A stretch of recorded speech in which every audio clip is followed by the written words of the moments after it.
कुछ बातें ऐसी होती हैं जो कहीं नहीं जाती हैं, सिर्फ सुनी जाती हैं। जो खबर हम आपको दिखाने जा रहे हैं उसमें सुनने के लिए कई मजेदार और कई विस्फोटक बातें हैं।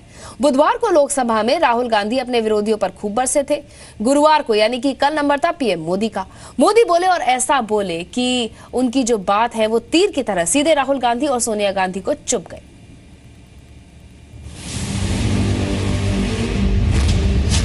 मोदी जी आए, राहुल गांधी जी आ गए। नमस्कार, बहुत बहुत धन्यवाद। भैया मैं आरएसएस का नहीं हूँ, मैं गलतियाँ करता हूँ। ऐसे तेजस्वी सांसद है, मैं सब कुछ जानता नहीं हूँ, सब कुछ समझता नहीं हूँ। उनको सुनना, उनके विचार अपने आप में एक बहुत बड़ी एसेट है। और बीच में मैं ऐसे हिला, एक और सही, परसों ताजगी भरी हवा। गलती कर दी, सही बात। सर झुका करके आपका आदर करता हूँ। मोदी जी की फेयर एंड लवली योजना आई है। मैं जानता हूँ। अरे बोलने दो भाई। नए एमपी रुचि ले रहे हैं। जहाँ देखो, इंटरनेट में देखो बब्बर शेख, कितने शानदार विचार रखते हैं जी। टीवी में देखो बब्बर शेख, बहुत स्टडी करके मनरेगा चीजें समझने में बड़ा समय जाता है। अच्छी बात बोली, तो ऐसे थोड़ा मार दीजिए हाथ। आप कुछ बातें ऐसी हैं, थोड़ा सा मार दीजिए। अब आपकी बात सही है। स्पीकर मैडम, उम्र तो बढ़ती है लेकिन समझ नहीं बढ़ती है। सॉरी। कुछ लोग मनोरंजन भी करवाते हैं। It's gone. ये आप ही की तो देन है। बड़े पावरफुल आदमी है नरेंद्र मोदी जी। मैं आपके साथ 1000% सहमत हूँ। सुनने क्या आता? बैठिए।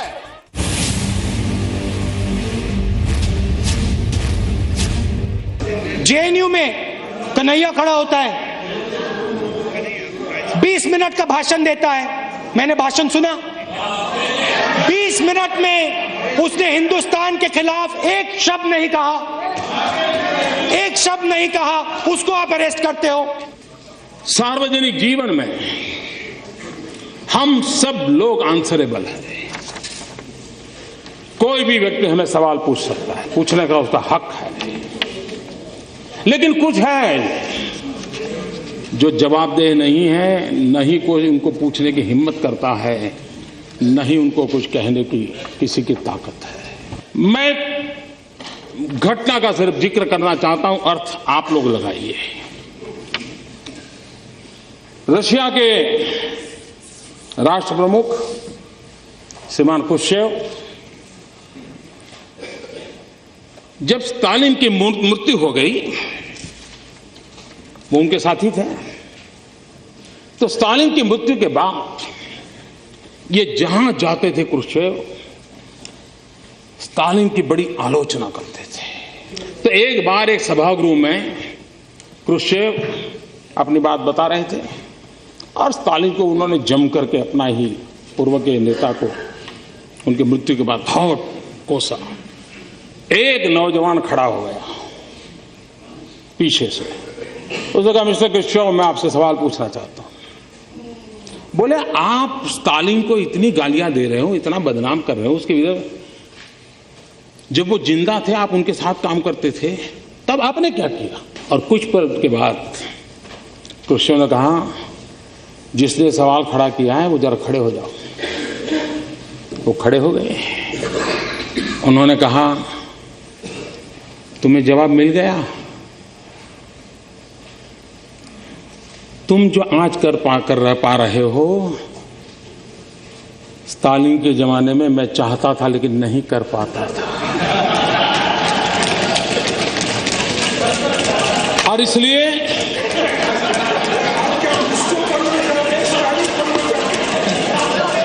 इसको समझने में देर लगेगी, लेकिन इसमें कोई बादाम काम नहीं आएगी। आपको तो शायद थोड़ा समझ आ जाएगा, औरों के लिए मैं नहीं कह सकता। आप जेएनयू और रोहित वेमुला के पीछे क्यों पड़े हैं, मैं आपको बताना चाहता हूं।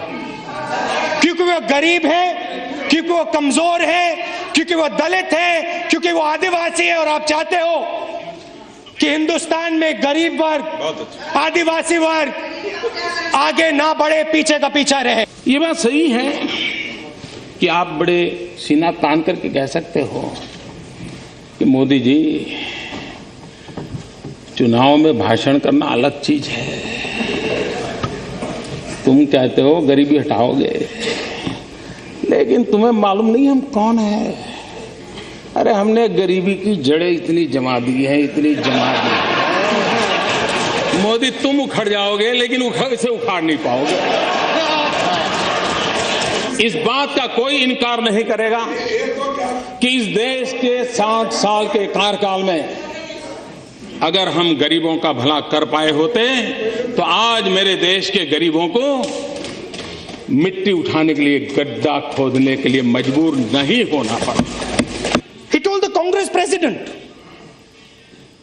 that he had solved the Nagaland problem. And the most important question, where has this accord gone now? Bangladesh सीमा का विवाद सुलझा। आप कह सकते हैं देखो, हमने अगर हमारे कार्यकाल में कर दिया होता तो मोदी तुम्हारा अचीवमेंट कहां होता है? ये तो तुम्हारे लिए हमने छोड़ के गए थे, आपकी की तो देन है। मेक इन इंडिया का बब्बर शेर तैयार किया,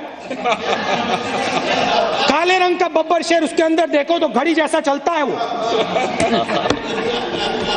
जहां देखो, इंटरनेट में देखो बब्बर शेर, टीवी में देखो बब्बर शेर, मोदी जी का भाषण सुनो बब्बर शेर, स्टेज जल जाता है बब्बर शेर। मेक इन इंडिया की मजाक उड़ा रहे हैं ना, मेक इन इंडिया की मजाक उड़ा रहे हैं। जाने ऐसा क्यों है कि हम लोग अपने देश की इमेज ऐसे बनाते हैं जैसे हम भीख का कटोरा लेकर के निकले हो, और जब हम खुद ऐसा कहते हैं तो दूसरे लोग यही बात और ज्यादा चीख करके कहते हैं और ज्यादा मजबूती से कहते हैं। ये मैं नहीं कह रहा हूं, श्रीमती इंदिरा गांधी कह रही। Listen to Rajnath Singh ji, listen to Advani ji, listen to Sushma Swaraj ji, listen, वो यहां है नहीं मगर मेरा भाषण सुनेंगे। Listen to your MPs, listen to us across the aisle here, we are not your enemies, we don't hate you. पर उपदेश कुशल बहु तेरे, जे आचर ही ते नर न घनेरे।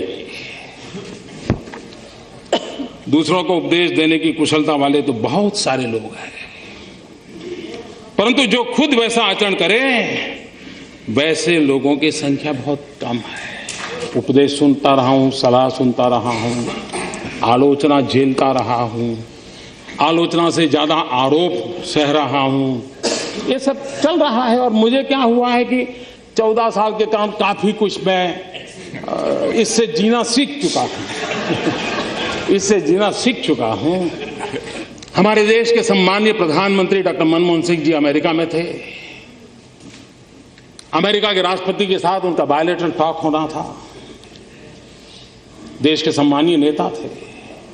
हिंदुस्तान की कैबिनेट, जिसमें फारूक अब्दुल्ला साहब बैठते थे, एंटनी साहब बैठते थे, शरद पवार साहब बैठते थे, इस देश के गणमान्य वरिष्ठ अनुभवी नेता बैठते थे। उस कैबिनेट ने जो निर्णय किया, उस निर्णय को 27 सितंबर 2013 पत्रकार परिषद में फाड़ दिया गया था। ऑर्डिनेंस को फाड़ दिया गया था। अपनों से बड़ों का मान, सम्मान, आदर मैं बहुत